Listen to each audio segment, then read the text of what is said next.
Hello guys, आप सभी का स्वागत है हमारे चैनल नॉन टेक्निकल गुरुजी में। और गाइस मैं लेकर आया क्लिक करना है वीडियो। तो फ्रेंड्स, इस वीडियो में अपन सेक्शनल मॉक देने वाले हैं एसबीआई क्लर्क का। आप सभी की डिमांड थी कि सेक्शनल मॉक दीजिए सर एसबीआई क्लर्क का, तो मैं वीडियो लेकर आया हूँ। इससे पहले मैंने आईबीपीएस पीओ प्रीलिम्स का एक मॉक दिया था, फुल टेस्ट मॉक था वो। शायद वो नंबर 1 था, तो वो मैंने दिया है। अगर आपने वो वीडियो नहीं देखा है तो जाके देख लीजिए। जो भी आप तैयारी कर रहे हैं अगर आईबीपीएस पीओ प्रीलिम्स की, तो वो मॉक आप देखिए कैसे उसको मैंने अटैम्प्ट करा है। और मेरे जो इसमें परसेंटाइल थे वो अप्रॉक्स आप मान सकते हैं 100 परसेंटाइल ही थे। जो मेरी रैंक बनी थी उसमें 18 रैंक बनी थी। तो वो अगर अभी तक आपने वीडियो नहीं देखा जरूर जाके देख लीजिए, चेकआउट कर लीजिए। तो चलिए स्टार्ट करते हैं यहाँ पे सेक्शनल मॉक एसबीआई क्लर्क का। तो सबसे पहले ढूंढ लेते हैं टेस्ट में जाके कहाँ पर मिलेगा। हाँ, ये सजेस्टेड टेस्ट सीरीज़ में आ रहा है एसबीआई क्लर्क 2022 मॉक टेस्ट। चलिए इसको अटैम्प्ट करते हैं यहाँ पे सेक्शनल टेस्ट पे जाके। तो English, numerical ability and reasoning ability के यहाँ पे मॉक्स दे के रखे हुए सेक्शनल टेस्ट के। तो इंग्लिश के टोटल 1 2 3 4 5 6 7 8 9 10 टोटल 10 है। न्यूमेरिकल एबिलिटी में भी टोटल शायद न्यूमेरिकल एबिलिटी में 5 मॉक्स हैं और रीजनिंग एबिलिटी में भी 5 है। ठीक है, तो अपन इंग्लिश का दे के देखते हैं आज। ओके, आज इंग्लिश का दे देते हैं। टाइम मिलेगा तो न्यूमेरिकल एबिलिटी का भी एक बना दूंगा, एक रीजनिंग एबिलिटी का भी एक मॉक दे दूंगा और मैं आपको उसका वीडियो बना के दिखा दूंगा। ठीक है, तो चलिए स्टार्ट करते हैं अपन इंग्लिश लैंग्वेज का। पहला सेक्शनल टेस्ट नंबर 1 से स्टार्ट करते हैं। धीरे धीरे अपन इस सीरीज़ में पूरे सेक्शनल टेस्ट दे देंगे, कोई दिक्कत की बात नहीं है। आपका एग्जाम के पहले पहले पूरे सेक्शनल टेस्ट अपन खत्म कर देंगे इसके, और कोशिश करेंगे कि फुल मॉक टेस्ट भी मैं दे पाऊँ, क्योंकि वीडियो काफ़ी ज़्यादा लंबा हो जाता है फुल मॉक टेस्ट में। डेट्स वाई थोड़ा आपको भी बोर लगने लगे, लेकिन इसलिए मैं सोच रहा हूँ कि सेक्शनल टेस्ट दूंगा तो ज़्यादा बढ़िया रहेगा आपके लिए भी। कम समय में आप ज़्यादा अच्छे से कंटेंट को ले पाएँ, मतलब देख पाएंगे। ठीक है, तो चलिए स्टार्ट करते हैं यहाँ पे। The test content heady questions. ठीक है, 5 questions out of which 1 is correct. ठीक है, you have to finish the test in 20 minutes. ठीक है, 1 मार्क्स पॉइंट ऑफ। ठीक है, ये सब हमें पता है, फिर भी एक बार हम पढ़ लेते हैं, कोई बात नहीं है। ठीक है, एग्रीन कंटिन्यू करते हैं। So let's get started. Demonetisation refers to the act of stripping of currency as legal tender. पहले मैं स्किमिंग करने वाला हूँ, मतलब एक बार देखने वाला हूँ कि पैराग्राफ क्या कहना चाह रहा है। In demonetisation the current form money is remove from circulation retired furthermore the replacement of the form of money covers demonetisation in which government bans the notes. ठीक है, first of all demonetisation significantly reduce corruption. ठीक है, demonetisation significantly hamper individuals dealing in black money from carrying out the evil ideas. ठीक है, demonetisation would certainly includes more sophistication in the banking system. ठीक है, another more notable advantage of demonetization is reduce liability for the government. This is because demonetization reduces risk and liability of liquid currency. ठीक है, furthermore handling soft money is for ठीक है, demonetization will lead to a few instances of tax avoidance. This is a massive advantage of demonetization. ठीक है, furthermore the loan transaction will also be under scrutiny. Consequently, there will be an increase of the flow of taxes. This would certainly result in the government undertaking more public welfare measures. ठीक है, what is demonetization? ठीक है, हमने skimming कर लिया, question का जवाब देते हैं। What is demonetization? Applying money, no, removal of currency from use. Removal of currency from use, हाँ हमने करेंसी को रिमूव कर दिया है, इसलिए हमें कुछ पैराग्राफ पढ़ने की वैसे ज़रूरत नहीं पड़ रही है मुझे। फिर भी बात देख लेते हैं। ऑप्शन इंट्रोड्यूसिंग मनी, मनी को इंट्रोड्यूस करना तो नहीं होता, मनी ट्रांसैक्शन को करना का नहीं होता। तो फ्रेंड्स मुझे ऐसा लग रहा है इसका answer removal of currency from use हो सकता है, क्योंकि मनी को अप्लाई करना है यहाँ पे कुछ हो नहीं रहा है। इंट्रोड्यूसिंग मनी का ही मतलब ऐसा कुछ ऐसे इंट्रोड्यूस भी नहीं कर रहे हैं मनी को, और मनी ट्रांसैक्शन भी कुछ नहीं कर रहे हैं। यहाँ पे करेंसी का जो रिमूवल हुआ था, यानी जो पुरानी करेंसी थी उसको यहाँ पे हटा दिया गया था, उसकी जगह नई करेंसी लेकर आई थी। तो removal of currency from use इसका बेस्ट आंसर है। तो नेक्स्ट क्वेश्चन मूव करते हैं। What does the government do in demonetisation? Government ने डिमोनेटाइजेशन के अंदर क्या करा? कलेक्ट मनी, क्या मनी को कलेक्ट करा? एक्सचेंज मनी विद पीपल, क्या मनी को एक्सचेंज करा लोगों के साथ? Stop usage of old currency, old currency को क्या स्टॉप करा? और have authority over money. I think stop usage of old currency, क्योंकि ओल्ड करेंसी को उन्होंने स्टॉप कर दिया था, उसके बाद ही उन्होंने यहाँ पे डिमोनेटाइजेशन यहाँ पे उनका सक्सेसफुल हुआ। मतलब सक्सेसफुल तो नहीं हुआ था, लेकिन ठीक है, stop usage of old currency. उसके बाद what does demonetisation stop? Demonetisation क्या स्टॉप करता है? It stops the government from taking actions, it stops people from moving around, it stops justified actions, it stops corrupt activities. Yes, it stop corrupt activities. Friends मुझे ऐसा लग रहा है ये जो पैराग्राफ है आरसी जो देके रखा हुआ है बिना देखे मतलब सॉल्व हो रहा है, इतना मतलब बहुत बेसिक लेवल का यहाँ पे एसबीआई क्लर्क का इन्होंने सेक्शनल मॉक देकर रखा हुआ है, बहुत ही बेसिक लेवल है। इट स्टॉप्स करप्ट एक्टिविटीज़, मुझे देखना भी नहीं पड़ रहा आरसी में, ऐसे ही जवाब दे रहा हूँ। स्टॉप जस्टिफाइड एक्शन, ठीक है, स्टॉप करप्ट एक्टिविटीज़। ठीक है, उसके बाद how can financial operations revamp? Financial operations revamp का मतलब आई थिंक होता है कि कैसे फाइनेंशियल ऑपरेशंस को शो करा जाता है। आई थिंक मुझे रिवैम्प का मतलब बिल्कुल नहीं पता है। By gaining money, by protesting against the government, because of reducing salary, because of in cashless life. इसको हमें देखना पड़ेगा, हमें ढूंढना पड़ेगा फाइनेंशियल ऑपरेशंस कहाँ लिखा हुआ है, तभी को समझ में आएगा। Financial operations, financial operations, financial operations, financial operations, financial operations, financial operations, financial operations, financial operations, financial operations, financial operations, financial operations, financial operations, financial operations. ये कहाँ पर है फाइनेंशियल ऑपरेशंस? दिख ही नहीं रहा मेरे को तो कहीं। ठीक है, स्कीमिंग करने का भी कोई फ़र्क नहीं पड़ा।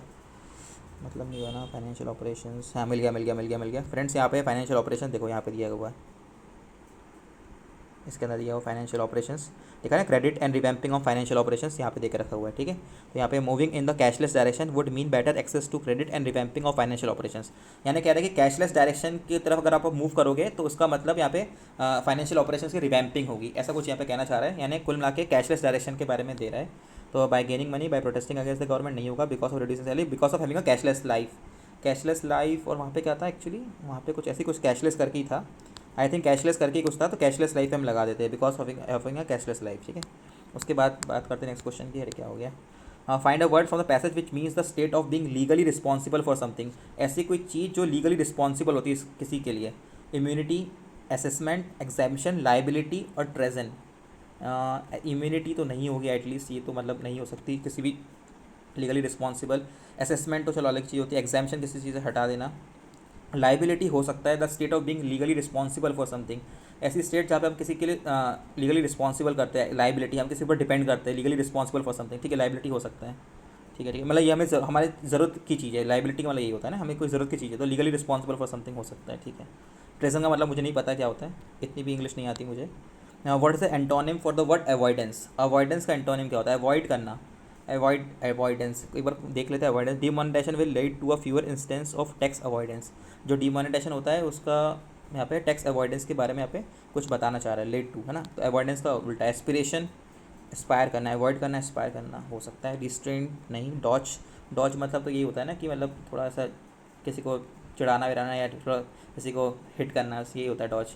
रिस्ट्रेंट तो शायद स्टॉप स्टॉप करना होता है शायद किसी को। इवेजन का मतलब क्या होता है, इवेजन का मतलब नहीं पता मुझे क्या होता है। एस्केप तो चलो किसी वहाँ से भाग जाना होता है, डॉज भी नहीं। अवॉइड का मतलब होता है किसी से भागना, अवॉइड करना।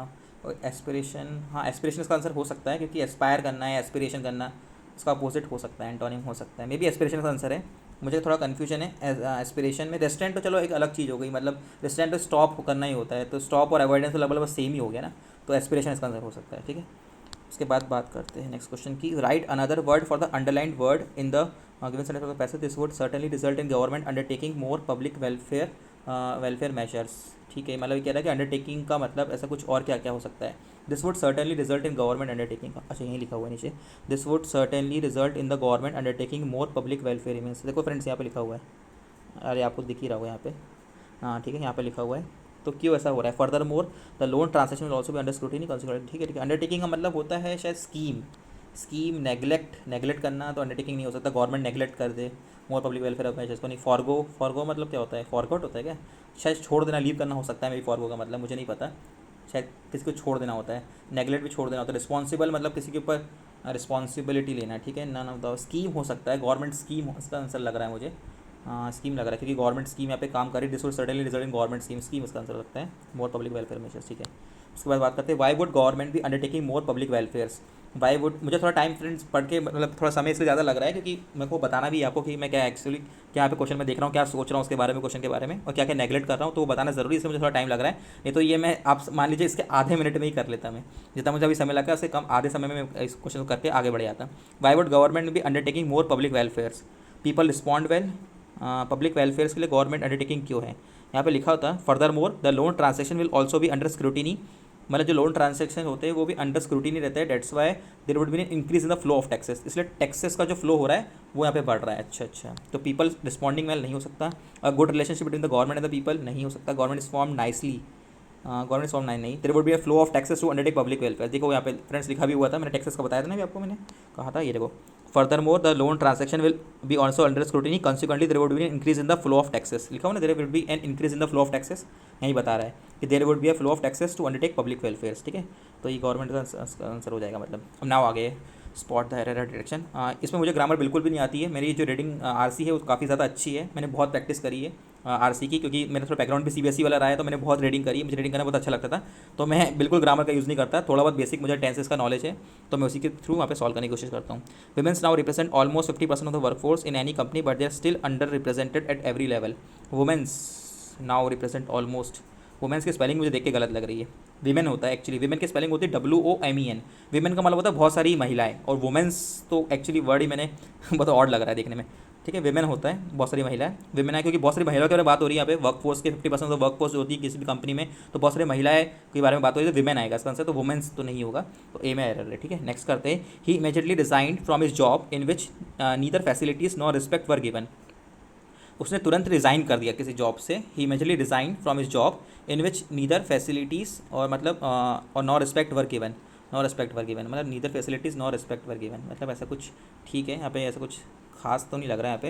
ही इमीडिएटली रिज़ाइन तो ठीक है, from his job in which neither facilities nor respect, ये तो सही लिखा है, मतलब ऐसा तो ये कुछ नहीं हो सकता कि नॉर फैसिलिटीज़ नाइदर रिस्पेक्ट, ऐसा तो नहीं होता, नीदर फैसिलिटीज नॉर, ये बिल्कुल सही है। Were given may be was की बना सके, मे बी ही इमीडिएटली रिज़ाइंस तो नहीं होगा, नहीं रिज़ाइन तो रिज़ाइन कर चुका ना, तो रिज़ाइंड ही होगा। ठीक है, हाँ तो फिर तो मतलब ये हो सकता है वॉज गिवन, क्योंकि ही एक्चुअली रिज़ाइंड कर चुका ना, पहले ही हो चुका है, ये चीज़ पहले ही हो चुकी है, तो वो पहली जो चीज़ हो चुकी है तो वॉज ही आएगा ना, वर गिवन क्यों आएगा, मतलब रिज़ाइन थोड़ी करने वाला, कर चुका है वो, तो वॉज गिवन आ जाएगा, तो वो डी पे आंसर लगा देंगे। ठीक है, if you mixed the red colour with blue colour paints in a metal can you get purple colour in the metal can. If you mixed the red colour with blue colour, आपने red colour को blue colour के साथ mix करा, paint in a metal can you get purple colour in a metal can. Friends यहाँ पे ऐसा हो रहा है, आप थोड़ा ध्यान दीजिएगा, यहाँ पे थोड़ा टेंस का थोड़ा बहुत, मतलब ऐसा टेंस नहीं है लेकिन एक तरीके से जनरल चीज़ है कि if you mixed the red colour का मतलब यहाँ पे आपने पहले ही इसको मिक्सड कर चुके हो, मतलब ऑलरेडी मिक्स कर चुके हो, तो आपको पर्पल कलर कैसे मिलेगा, तो if you mix the red colour होता तो मे बी आपको purple colour in the metal can मिलता, लास्ट में लिखा ना you get purple colour in the metal can, लेकिन अब पहले से लिखा हुआ है if you mixed the red colour, मतलब आपने पहले से मिक्सड कर दिया है, मिक्स करने पे आएगा, तो ई डी नहीं लगेगा यहाँ पे, MIX आएगा, मिक्स आएगा, मुझे ऐसा लगता है, बाकी इसका आंसर कुछ और भी हो सकता है। The phenomena seems magical, seems भी हो सकता है, SEEMS हो सकता है, phenomena seems magical, seems the phenomena seems magical, SEEMS seems magical हो सकता है, इसका आंसर डी भी हो सकता है। If you mix the red colour with blue colour paint in a metal can you get purple colour, the मैंने 50% doubt है, लेकिन मैं क्वेश्चन का आंसर मुझे लगाना ही है, तो किसका जाए the phenomena seem magical, if you mix the red colour with blue colour paints in metal can you get purple colour, mix पे लगाते हैं फिर देखते हैं क्या होता है। In the meetings the principal asserted whom the students must obey the rules of the institution, no error. In the meeting the principal asserted whom the students, in the meeting the principal asserted whom the students क्या होता है, whom the student, in the meeting the principal asserted whom the student, कुछ गलती लग रही है, लेकिन क्या गलती है वो मुझे नहीं पता। In the meeting the principal asserted that that आ सकता है होम की जगह, मे बी ऐसा हो सकता है। In the meeting the principal asserted that the students must obey the rules of the institution, in the meeting the principal asserted that में भी हो सकता है, पता नहीं, लेकिन पर होम में कुछ गलती है, जो भी है होम को अपन ऑप्शन लगाते हैं, बी ऑप्शन। उसके बाद बोला है the internet has turn out the world into a huge market, तो इंटरनेट है turn out the world into a huge market, the internet is turned out the world into a huge market, the internet has turned out the world into, the internet has turned out क्या हो रहा है, turned the world into a huge marketplace, the internet has turned the world into a huge marketplace, I think ये हो सकता है the internet has turned the world into a huge marketplace, सही है, आउट नहीं आएगा यहाँ पे एक्चुअली, बी है। ठीक है, as society becomes more wealthy in cash terms, time becomes more precious, नहीं, एफ्लुएंट, चेयरफुल, ऑफेंडेड, ठीक है, मतलब ऐसा कुछ खास नहीं है इसमें भी। ठीक है, ठीक है, तो मतलब वेल्थ तो नहीं हो सकता कि इन कैश टर्म्स वेल्थ हो जाए, ऐसा कुछ तो नहीं होगा। एफ्लुएंट हो सकता है, एफ्लुएंस तो चलो गलती लग रहा है, चेयरफुल तो नहीं होगा, sir becomes more cheerful in cash terms, offended in cash terms से एफ्लुएंट ही आएगा, एफ्लुएंट ही होगा in cash terms, science becomes more precious. ठीक है, उसके बाद क्या बोल रहा है, the headache last from 15 minutes to 4 hours and में dash several times in a day, recur word सुना लग रहा है, रिकर का मतलब शायद वो होता है बार बार होना, अकर, ठीक है, होना कोई चीज़ को होना, अभयर ये क्या है भैया पता ही नहीं, एब्डिकेट भी नहीं पता है, एबडक्ट तो चलो नहीं हो सकता। The headaches last from the 15 minutes to 4 hours and में सेवरल टाइम्स होना, सेवरल टाइम्स का मतलब रिकर ही आएगा, क्योंकि रिकर यानी बार बार होना होता है, बार बार कोई चीज़ को होना। ठीक है, if you are tired to see a dentist और oral surgeon, tired, petrified, cheered, elated, peeved, ये क्या क्या है भैया, खतरनाक वर्ड आ गए, इतने खतरनाक तो हमें कभी नहीं पढ़े थे। पेट्रीफाइड क्या होता है, चीयर्ड क्या हो, चीयर्ड तो पता है, elated, peeved, tired, if you are tired to see a dentist और इफ़ यू चीयर, टायर्ड तो होगा नहीं डेंटिस्ट को देखने के लिए, अगर आपको किसी और डेंटिस्ट को जाना है तो, if you are tired to see a dentist और suggestion dentist more suitable, elated, peeved भी नहीं पता, पीप्ड या पेट्रीफाइड में कुछ हो सकता है, एलाइटेड तो चलो अलग चीज़ है ना। एलाइटेड का मतलब अगर आपको नहीं पता तो बता दो, प्राउड होता है एलाइटेड का मतलब, है ना, प्राउड होता है। पीप्ड का मतलब मुझे नहीं पता है, टायर्ड का मतलब आपको पता है, चीयर का मतलब आपको पता है, पेट्रीफाइड या पीप्ड में आंसर कुछ हो सकता है, इसको एक बार मार्क एंड नेक्स्ट करते हैं। Development has implicated vast swaths of our countryside. Development has ठीक है affected expected reflected affected होगा, ई डबल एफ तो अलग ही होती है, ई डबल एफ आएगा। दे had a long running dash quarrel over money, fight over money, argue over money, battle तो लड़ाई थोड़ी होगी, आर्ग्यू हो सकता है, फाइट ओवर मनी, देर लॉन्ग रनिंग तक तो फाइट नहीं हो सकती। क्वेरल का तो मतलब कुछ अलग ही होता है, पता ही नहीं क्या होता है क्वेरल का मतलब। फ्यूड क्या होता है, फ्यूड मैंने कहीं सुना लग रहा है, फ्यूड क्या होता है मुझे पता नहीं, लेकिन कुछ सुना लग रहा है बहुत। फ्यूड नहीं पता नहीं, लेकिन इसका छोड़ो।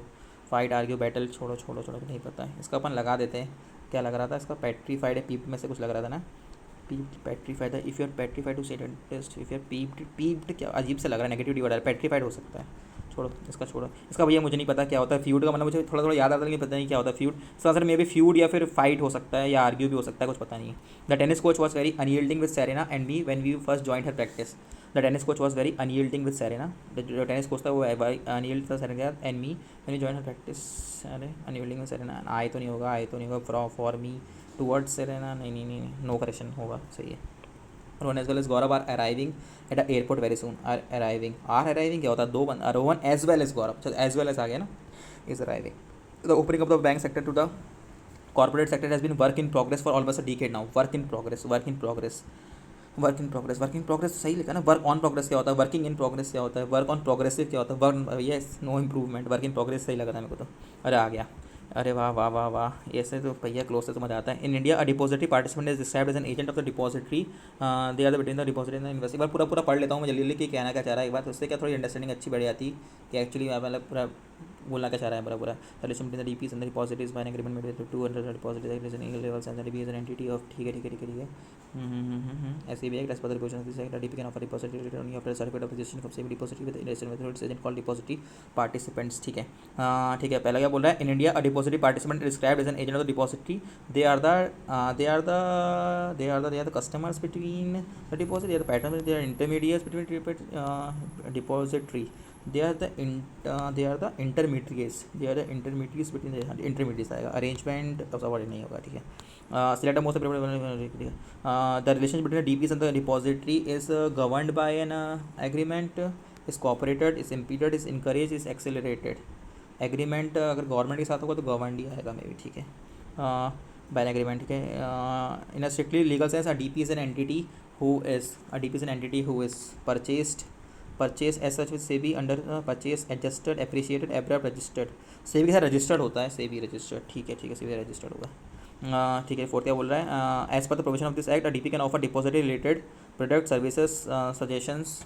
उसके बाद क्या बोल रहा है, request and reserves, as per the provision of this act DP can offer depository related services बोलने में सर्विसेज आ रहा है, only for after services products, depository related products तो नहीं होगा, depository suggestions, request, reserves, I think क्या हो सकता है यार, सर्विसेज की रिजर्व्स नहीं होगा, सजेशन नहीं होगा, रिक्वेस्ट भी नहीं होगा, प्रोडक्ट्स।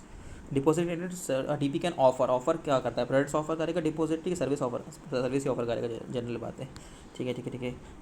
डिपॉजिटरी उसका फिफ्थ वाला है, depository related service only after relinquishment, keeping, allowing, obtaining, रिकवरेटिंग।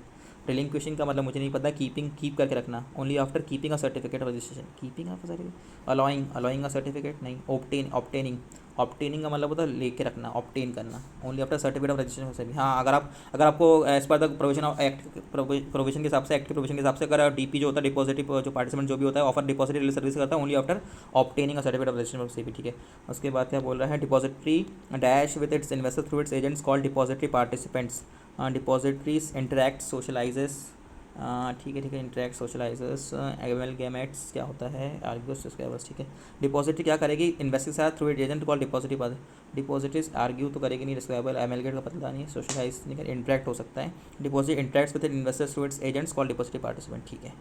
अरे वाह, ये क्वेश्चन क्या है, अच्छा, इसमें चेंज और रीअरेंजमेंट करना। It was a bright beautiful warm day when our ship spread our south to the breeze, ठीक है, एंड अपना क्या था, and sail for the regions of the canvas, it was a bright day, it was a bright beautiful warm day, यहाँ तो ठीक लग रहा है। When our ship spread our south, when our ship south नहीं होगा, when our ship spread her canvas, yes, sailed, spread her canvas to the breeze, and sailed for the regions of the south, region of the south, हाँ ये हो सकता है, B D में अंतर है, बी डी में अंतर है, बी डी में अंतर है, बी डी में अंतर है, ठीक है ठीक है। A learn can not express, a learn can not express, a dog can not express हो सकता है, a dog can not express itself with speech so its owner must learn how to interpret its behaviour.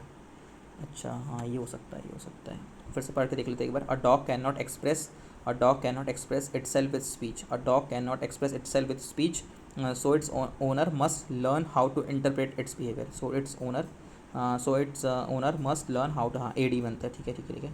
Last question, if was Rosie's dream to open her own book cafe near the saved as soon as she beach enough money, as soon as she beach enough money, ये क्या होता है, ठीक है। It was अपना Rosie's dream, it was Rosie's dream, हाँ ये सही लग रहा है पढ़ने में। It was Rosie's dream to open her own book cafe, Rosie का ड्रीम था कि वो अपना cafe, own book cafe open करे near the beach, near the beach हो सकता है क्योंकि नियर द सेव्ड क्या होता है, near the beach as soon as she saved enough money, हाँ इनफ मनी लास्ट में आएगा, तो बी और सी में अंतर है, ठीक है, बी और सी में अंतर है।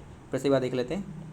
It was Rosie's dream. It was Rosie's dream to open her own book cafe near the beach as soon as she saved enough money. ठीक है ठीक है ठीक है। क्वेश्चन हो चुके हैं फ्रेंड्स अपने, एक बार चेक कर लेते हैं कुछ छूटा तो नहीं है।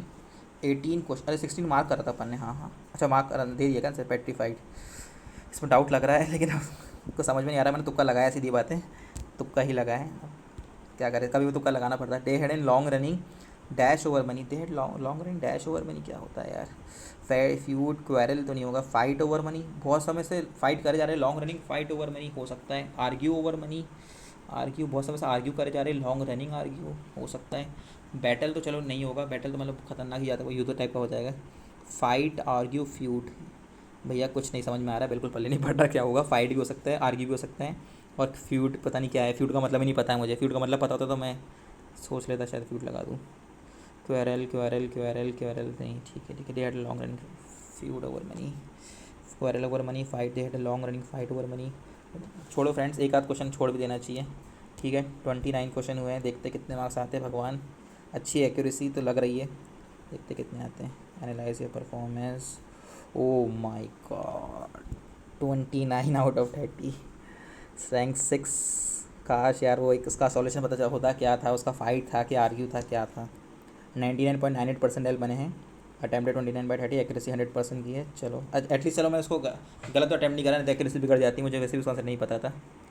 ओके तो चलिए देखते हैं एक बार कैसा क्या बैठता है। ठीक है, सॉल्यूशन मेरा देख लेते हैं, कहाँ गया भैया अपना, कौन सा फ्यूड था क्या था, आर्ग्यू था, कहाँ गया कौन सा क्वेश्चन था यार, 18, गॉट इट। भैया क्या हो सकता है, चलो लगा लेते एक बार तुक्का, गाइस बताओ क्या हो सकता है, मेरे हिसाब से तो मुझे लग रहा है आई थिंक फाइट हो सकता है, देख लेते हैं। अरे भैया गलत हो गया, फ्यूड था।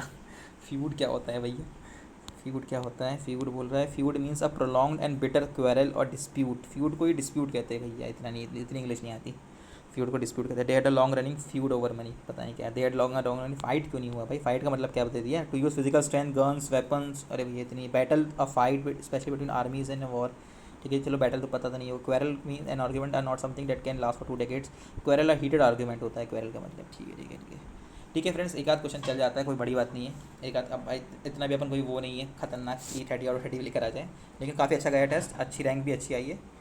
तो अगर आपको वीडियो अच्छा लगा तो प्लीज़ वीडियो को लाइक करना, चैनल को सब्सक्राइब करना ना भूलें, और अभी तक आपने वीडियो नहीं देखा है वो फुल टेस्ट वाला IBPS PO प्रीलिम्स का, तो वो भी जाकर एक बार देख लीजिए, चेकआउट कर लीजिए, उससे आपको कुछ ना कुछ सीखने को ही मिलेगा कि इंग्लिश को कैसे अटैम्प्ट करना है, क्वांट कैसे अटैम्प्ट करना है, रीजनिंग कैसे अटैम्प्ट करना है। ओके तो चलिए वीडियो को एंड करते हैं, सो थैंक यू गाइस।